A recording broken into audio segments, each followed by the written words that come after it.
Darji Learning Hub welcomes you all.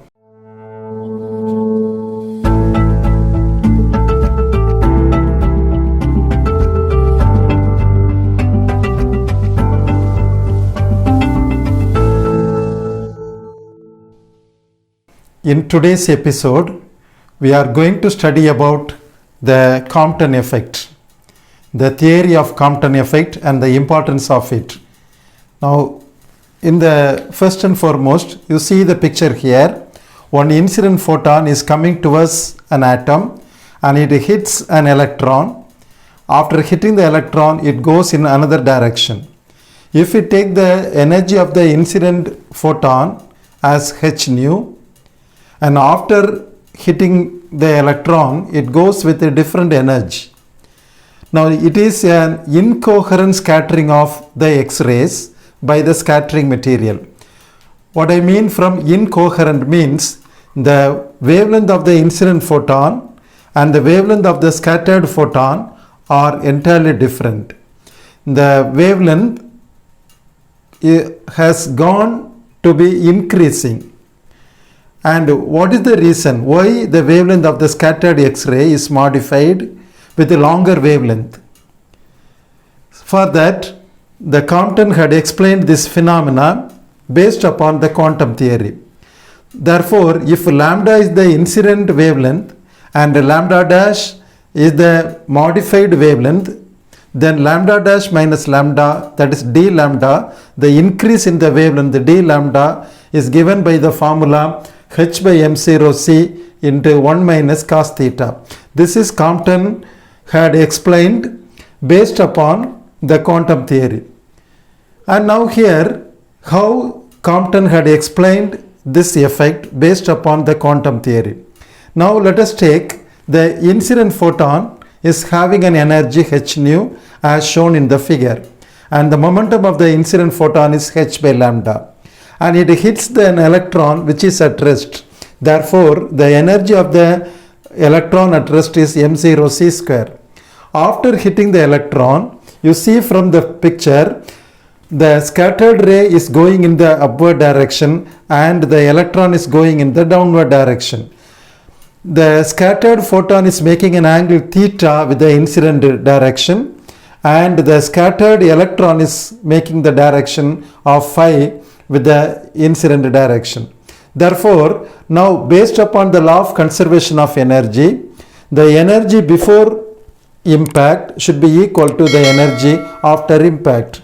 Therefore, now here the energy of the photon is h nu and the energy of the electron is m0 c square. Therefore, the incident energy is h nu plus m0 c square.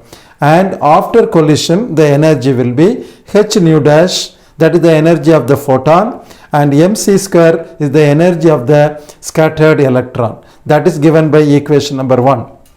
By the law of conservation of momentum, let us take the x component. The x component of the incident photon is h nu by c, and the x component of the emitted or the scattered photon is h nu dash by c into cos theta, and that of the electron is mv cos phi, and that is given by equation number 2.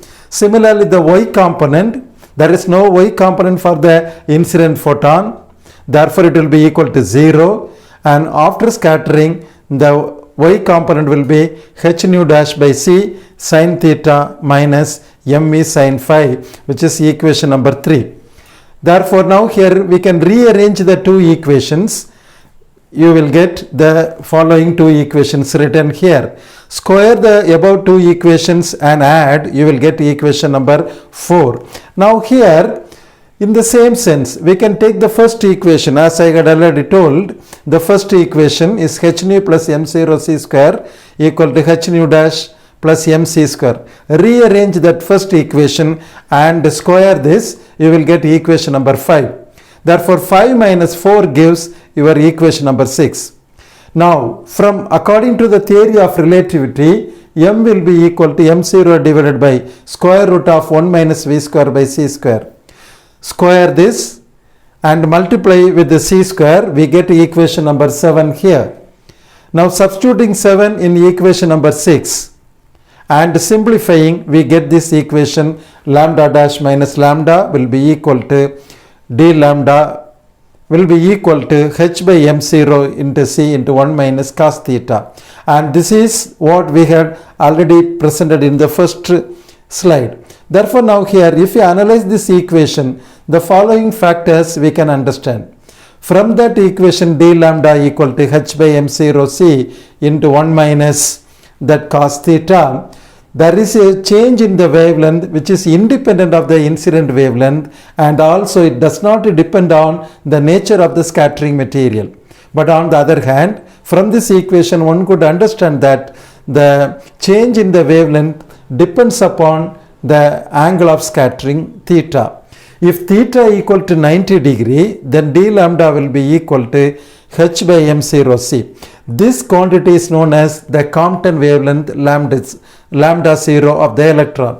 If theta equal to 180 degree, then d lambda will be 2h by m0 c, which would be the greatest change in the wavelength that will be possible.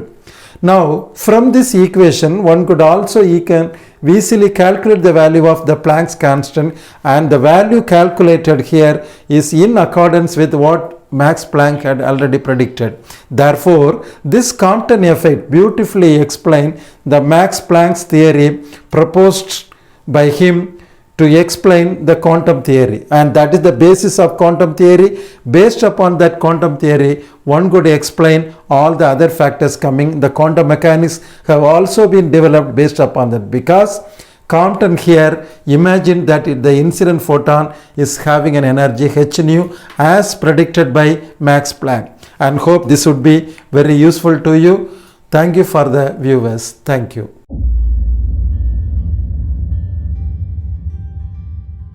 இந்த video உங்களுக்கு பிடிச்சிருந்ததுன்னா like பண்ணுங்கள், share பண்ணுங்கள், comment பண்ணுங்கள். இதே மாதிரி இன்னும் நிறைய வீடியோஸ் பார்க்கணுன்னா மறக்காமல் டார்ஜில் லேர்னிங் ஹப்பை சப்ஸ்கிரைப் பண்ணுங்கள். அந்த பெல் ஐக்கானையும் ப்ரெஸ் பண்ணுங்கள்.